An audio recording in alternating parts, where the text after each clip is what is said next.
does its thing, and then, are we stuck?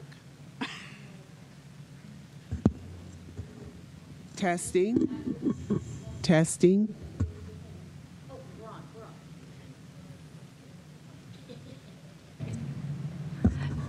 Good afternoon and welcome to the 8 May Equity Committee meeting.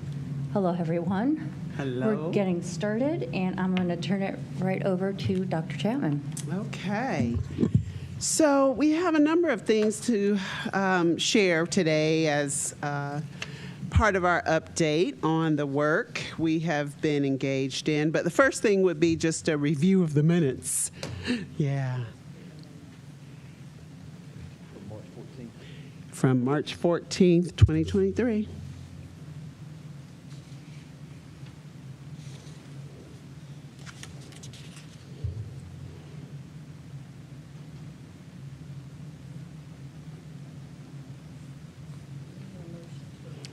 I don't think so. Okay.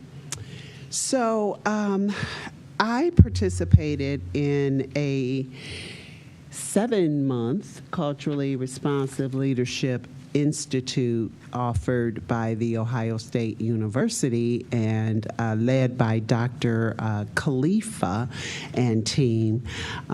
We were awarded a grant through the OSU network to participate in this program, and I wanted to just share one of the key takeaways that Wilma Alexander and myself had as a result of participation in that program.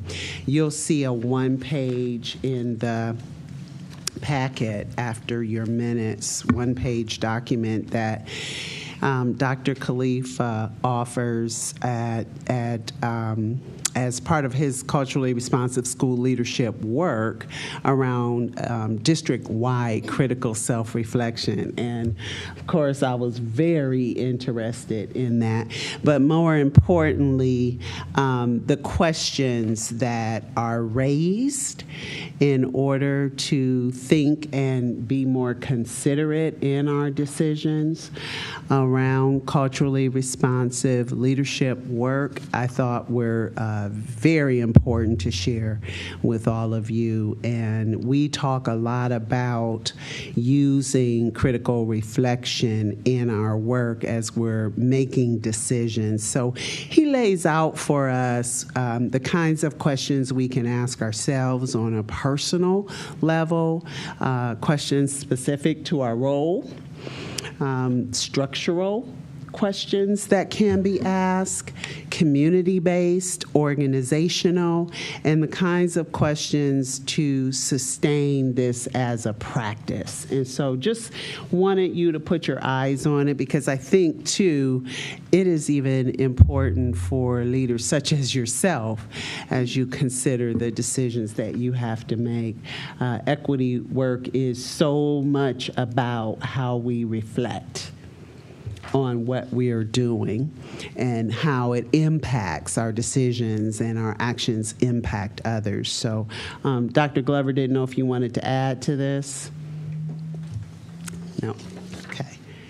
Any questions for me from that? The sessions took place with OSU on Monday, so you might have noticed my absence at a few board meetings because they took place on Mondays for 8 consecutive Mondays, 5:30 to 8 p.m. And so they were in-depth, very well attended by education leaders across the country, and lots of really, really good information that we're going to be bringing forward in our work. So wanted you to see something that we plan to put in use rather quickly in the district. The other piece I wanted to share with you is the colorful document that you have in front of you, which is the draft recommendations that are coming forward from our committee, our district-wide Excellence Through Equity DEI committee. And so they're categorized by various themes that are coming forward. The first is culturally responsive professional practices. And you can see they are still in draft form, but you can see what the team is bringing forward in terms of learning opportunities for all staff, tools and resources. The portrait of a culturally responsive educator and staff is taking shape. It is in draft version. Hopefully we'll have that for you in its final form in June. And then centering this culture of creativity where people feel that they're able to be creative in their work and not stifled by various things. So Dr. Glover and Angela, I know you're both a part of that work with our ETE DEI Advisory Committee if you want to talk to any of these recommendations. School climate recommendations. And you hear this a lot. I've heard some of you say it. Uplifting and celebrating APS work, what is working well, what we're doing well. You're going to hear a lot about integrating student voice today with Dr. Glover and Mrs. Whitfield, if she's able to join us. And then this idea of administering surveys to our staff so that we have a better understanding of their experiences as employees. And Dr. Lash is leading that work now with our Transcend survey that went out, I believe, the last couple of weeks. I think the due date was May 7th, maybe, to complete that survey throughout the district. And I don't know what those numbers are yet, and I'm sure Dr. Lash is busy tabulating all of that information. You'll see recommendations for human resources, retention and recruitment that came out of the committee. And maybe Angela Carter can talk to some of those, but you see develop and implement equitable selection processes as a recommendation, providing training for hiring managers on mitigating bias in the hiring and selection process. Of course, we've always had the goal of increasing the number of Black, Indigenous persons of color across all roles, and then creating pipelines for young people to gain exposure into the teaching education field. And some of the recommendations are made in light of what committee members may not necessarily know is taking place. So as we bring recommendations forward that represent work that is currently underway, we want to also provide an update as we go along on these things. Ongoing intentional relationships with institutions, more HR and recruitment and resource equity recommendations, such as HBCUs that may lead to increasing the candidate pool, creating solutions that consider financial barriers that may prevent persons of color from entering the education field. And then this idea, which I thought was very interesting, a talent equity audit of staff by position. Yeah, I thought that one was very interesting, and I want to unpack that more with the team. Is that like what it sounds like? I mean, looking at each individual on a person-by-person basis and seeing what their talents and strengths might be? Or am I reading that incorrectly? I think it is. Okay. If you all have background knowledge about how this one came forward, I think it was. I'm not sure, but I think that this. You want to turn your mic on? Oh. Yeah. I don't like hearing my voice in the mic Yeah. anyway, so. Hello. All right, so. All right, so I think that would be a good idea, especially when we're looking at our ERGs and we're looking at other people taking the lead for ERGs and creating new ERGs. I think a talent equity audit would help with some of that ERG work as well. And then also just making sure that we're utilizing all of our gifts, because you may have a gift that may not have anything to do with actual teaching content, but say, for instance, you have a skill or a talent that you can offer in like Akron After School. So we have some of our employees and some of our educators that create their own Akron After School clubs and summer clubs that they could lend some of their talents to. So, and I think it's just good to know what kind of talent do you have in your pool of people, especially when you're doing different projects and things. You'll know who to reach out to based on this talent equity audit. Yeah, that's how I saw it, really going beyond what people do in their day-to-day work, which is really a part of feeling seen and valued, right? Which constantly comes up as one of the major areas of focus when we're in conversation with folks around climate and culture work in our district. So I'm really interested in that. And there are 3 more areas that we expect to glean recommendations from with the committee during the last meeting, which will take place on the 22nd of this month, 24th of this month will be the last convening for this year of that advisory committee, and we expect to get more. I'm going to quickly, do you have any questions, any thoughts? I'm sorry. I don't know. I know it's a lot of information. Anybody, Dr. Glover? I think I would just add that I think threaded throughout each of those areas is a huge focus.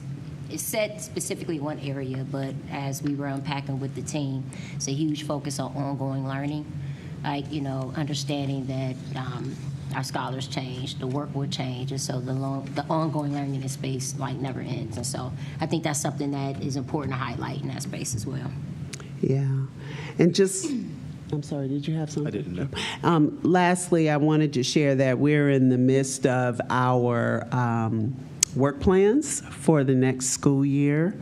There are a number of things we have identified as summer work that myself, Mrs. Alexander, and Dr. Glover will be working on. A lot of it has to do with what we are already seeing in terms of recommendations, finding and curating resources for all professionals, both faculty and staff in the district, preparing to seek feedback from principals, teachers, and other staff and professionals about the recommendations so that we're sure a number of employee groups have an opportunity to contribute to that thinking, and then doing the work of coaching and identifying equity supports for APS team leaders and divisions. And then continuing to build out the new and existing Employees United, our APS Pride, and our Akron Educators for Social Justice ERGs. And so, as well as next level training. So we're busy building our summer calendar for the work that we're going to do. And I'm going to turn it over to Dr. Glover now because we wanted to highlight Scholar Voice today with you, because one of the things that comes out of discussions with the committee is how are we centering Scholar Voice in this work. They are our ultimate customer, right?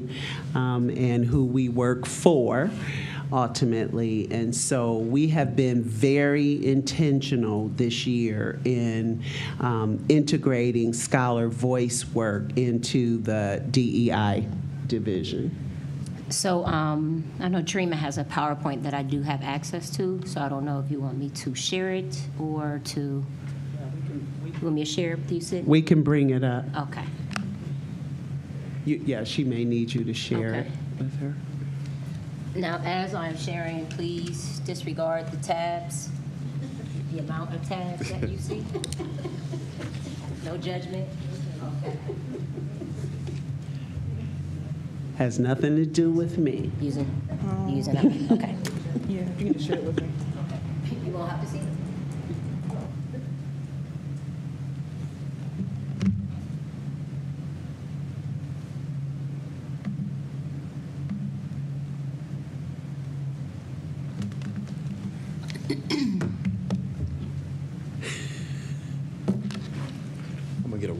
see the water. Oh, finally took care of us. Thank you. There's This Dreamer is right there. McKitchery. Boom, right on time. I don't know.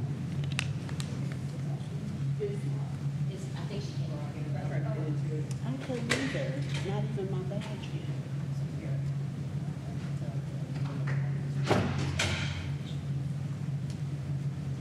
Hi, everybody. There's Larry. I shared the slideshow. Because it's on. Yep, I shared. You want to use that one? Yeah, is that?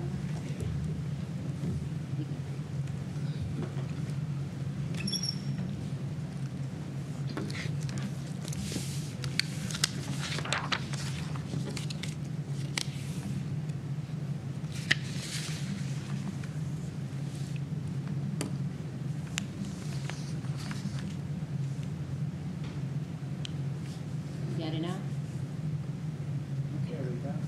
But that is for the board meeting this evening. Okay, so sorry. Wrong one? Yeah. Okay, So, which one did you- so Sydney, that document that I sent you earlier that you printed off, if you can just pull that one up, that would be Have it good. as a handout. They have it as a handout. So hi, just talk. I can just talk from it. Hi, everybody. How are you all? Real good. So the first thing that I want to talk about is the Leading the Change Conference down in Columbus, Ohio, and it was just a wonderful conference. Carla, thank you for the invitation. And I just want to go over some of the sessions that I attended and what we plan to do with that information. So the first session I attended was the Authentic Leadership and Learning, Why Student Voices Matter. And the presenter there was Dr. Keith Bell. He is the director and facilitator of Student Leadership Research, a collaborative with Ohio State University. And he and I, we're going to meet, we're going to have a partnership, and we're going to develop a stronger framework for our Student Voice program, and we're going to see how we can also partner with Ohio State University just to get our students involved in that piece of it. The next session that I went to was the Got to Be Real, how being authentic can strengthen your professional career. And the most interesting part about that one is that the presenter was Shavonda Johnson, and she is a leader in her field, and she is an Akron Public Schools graduate, and she was one of my former students. And so we had time to connect, and she's going to also come and do some things with us, hopefully this summer, with our hip hop and change piece.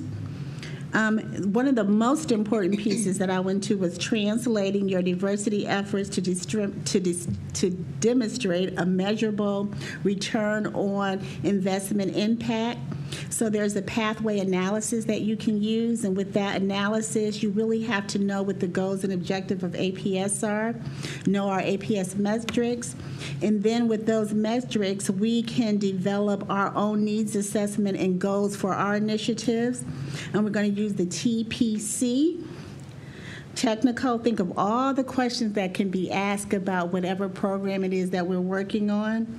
We need to know the political impact, who is affected, and the cultural values who will be affected by it.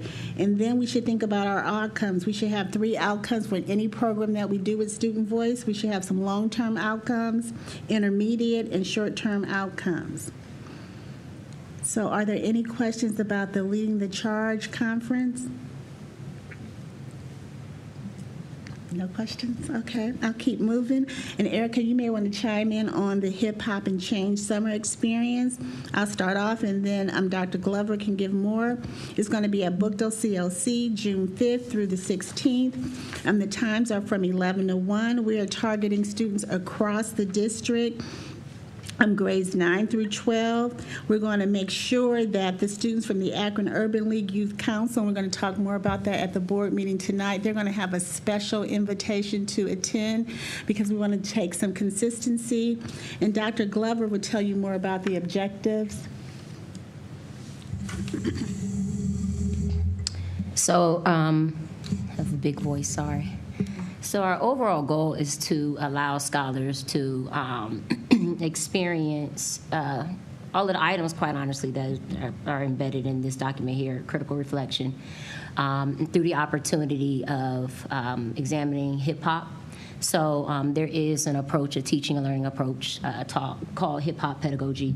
Dr. Christopher Edmond, I want to make sure I'm pronouncing his name correctly. Anyway, pretty popular researcher in this space, and he has designed a framework. At the same time, there's a Dr. Scott who's pulled from his framework. So what we've done is blended hip-hop pedagogy and a framework that brings in the cipher. So if you know anything about hip-hop, when folks are battling, they battle in what's called the cipher. And if you think about our circles, our restorative circles, or proactive circles, the cipher is similar to that. So scholars are able to unpack and analyze through lyrics of a song what they're hearing about community, what that artist is expressing about community or the change that they want to see, and connect it back to what has historically happened with them in terms of where they're at in terms of place and community, and make connections to the changes that they now want to see. So we are doing this similar to like a PBL and a YPAR research stance. And so Dr. Chapman is actually going to launch the PBL by helping scholars to understand the support that we need from them.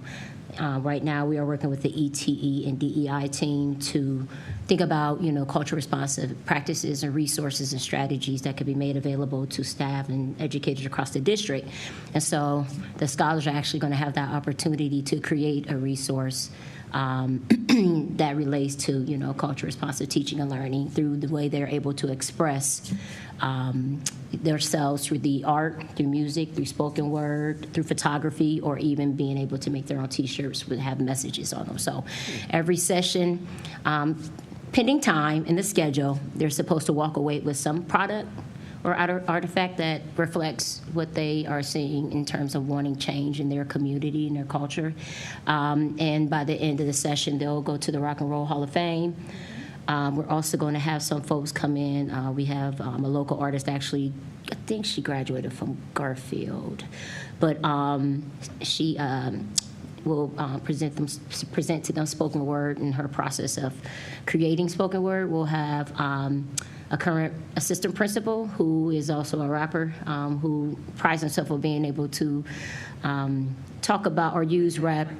They talk about rap in the stance of being able to say it in appropriate ways, and so they'll come in and speak to scholars in that way as well. So it'll be a 10-day experience. It's a 10-day experience, but what we hope is that we're going to encourage our students to participate in the City of Akron's National Night Out program, and that is a big initiative that's going on in the city. So we're going to encourage our students to become a part of that. So, and we are also just trying to create a systematic way so the students who are participating in the Akron Urban League's Youth Facilitated Voices, they will be invited to the Hip Hop Summit, and then those students will be invited and encouraged to participate in the City of Akron's National Night Out initiative. When is the National Night Out? What date is that? Do we know? I want to say it keeps changing, Yeah. but my idea is it's going to be Labor Day weekend now. Okay. But don't quote me. Sure. And as soon as we get the accurate dates, we'll make sure that we share them with all of you all. Absolutely. We have a meeting coming up soon. I do have a couple questions when you guys get done there.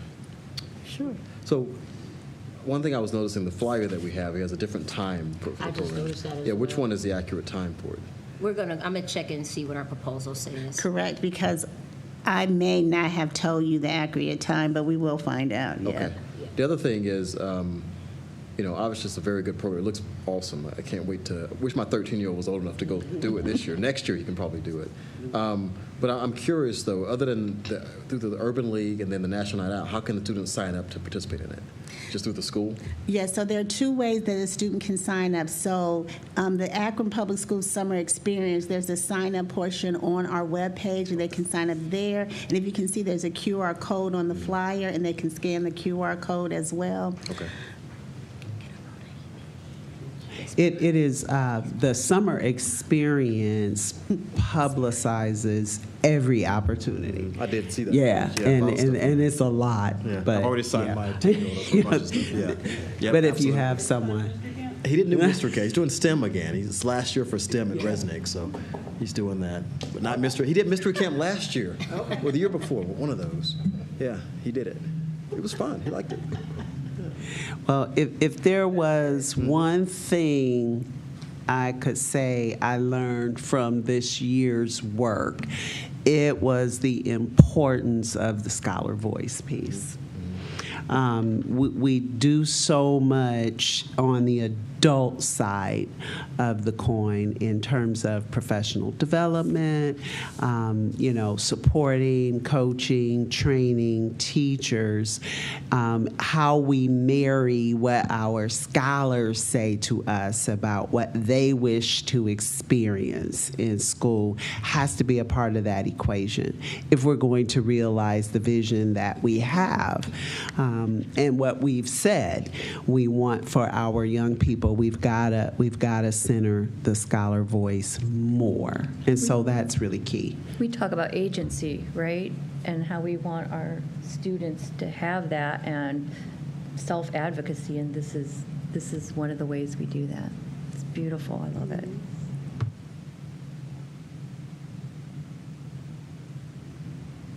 Any questions? I know it's a lot to share, but please share all of it tonight. Will do. And tonight we will have a presentation with the Scholar Voice landing page because it is now live, so the students can also register for all of the events, any Scholar Voice events that are happening through the Scholar Voice landing page, which is a part of the APS website. So next up for us is, again, going to be finalizing the recommendations after the May convening of the Excellence Through Equity DEI Team Advisory Committee. And we will be taking them to the superintendent and then using them to help guide some of the strategic work that we're focusing on throughout the district and divisions and departments.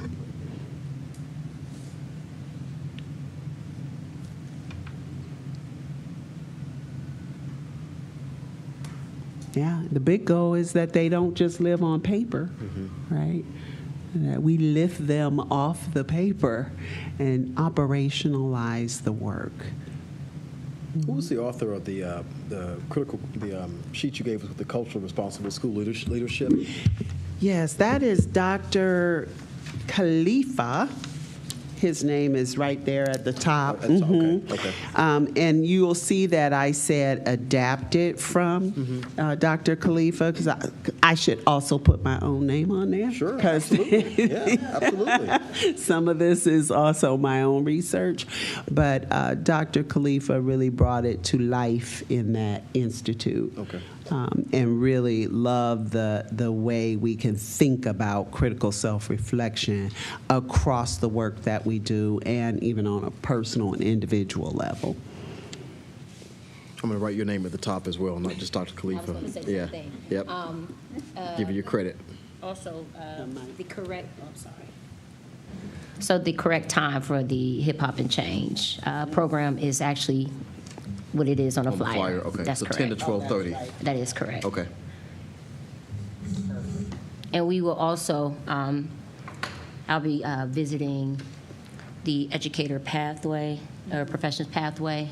I do believe that the teacher there also teaches from the hip hop lens as well.